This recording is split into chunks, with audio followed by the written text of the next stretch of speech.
So that's who you're going to see, and that's what we're going to bring.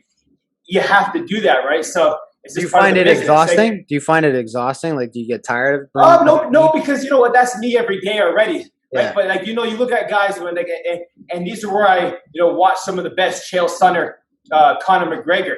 They understand that it's a bit of a game, and they always have to be turned on. They always have to draw the crowd and sell the fight. It's just constant. It's just the way they have to do it. Whereas there's some guys that aren't big names, even though they have the skill and the attributes, they just don't have the personality to sell the fight. Well, like, it's funny you should say that, because I'm sure you saw Conor's last fight where he broke his leg, right? Mm-hmm. And you know, everyone's all critical of him because he's talking shit about Dustin's wife. But Dustin and his girl are solid. I've been following his career. That wasn't even bothering them. But with the one thing, like, hate him or love him, the guy broke his fucking foot, was lying on the bottom of the cage and promoting the next fight. Next fight. He broke, like, I don't think people understand. His shin bone was snapped in half.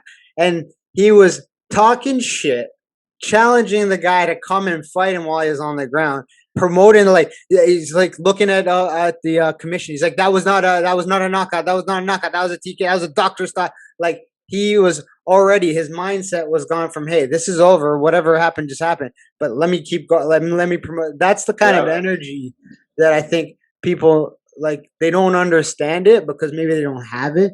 But, like, that's the mentality of a competitor. But not only a competitor, he just sold his whiskey business for $600 million. He's a fucking smart guy too. He's a businessman. He understands the game. The game is not just fighting. The game is up here. Yeah, and he's an innovator. And, like, hate him or love him, people hate him because he talks and he says all this shit.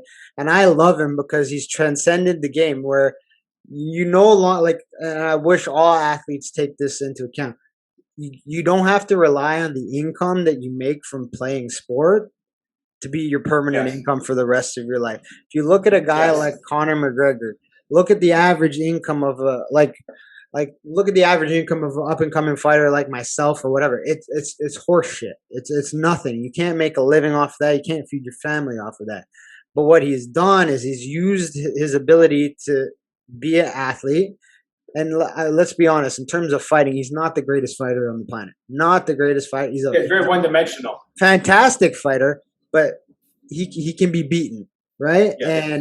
But he's used that gift that he has of talking, of entrepreneurship, of business, and packaging it into this wonderful, amazing brand. Like, he has his Conor McGregor Fast program. I guarantee you, he doesn't do shit with that. But it's garbage. I've seen it. It's garbage. It's garbage. I guarantee you, but people fucking buy it because it's got his name on it. And I have no hate towards that. And anyone that does hate that, fuck you. It's because you're jealous, right? Yeah. That's how it's done. And, like, that's one of the things I admire about you. And that's how I've modeled myself. And I'm branching off into all these crazy different things.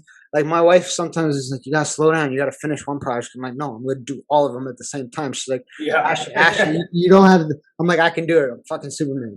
Because as you're doing one project and you're doing another one, it sparks ideas for the one that you're doing over here. Exactly. And that's where I've always found. Like, I'll be in the middle of one. I'll be working on this one. I'm like, oh, shit, I can put in more into this one that I just found out. And everyone was like, yo, why did you start a podcast? And I'm like, well, I got tired of creating content. I was like, sitting there every, like, Friday night trying to come up with ideas and shit. And I'm like, you know what? I'm actually really good at talking shit on the internet. Why don't I just talk shit on the internet?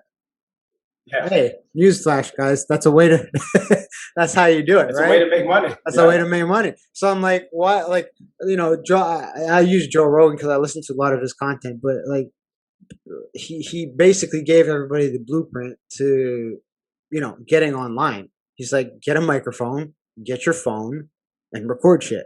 That's it. And just put yourself out there. And, you know, the internet is so big, people will find you. They'll gravitate towards you. Everybody, if you enjoyed that clip, please head on over to the link below to my YouTube page and watch the rest of the podcast. If not, you can always find me on Spotify or Apple or Google Play or all those. We're on everything. Download. Listen in your car, get it going. Thank you for the support. Please like, share, and subscribe. Have a great day.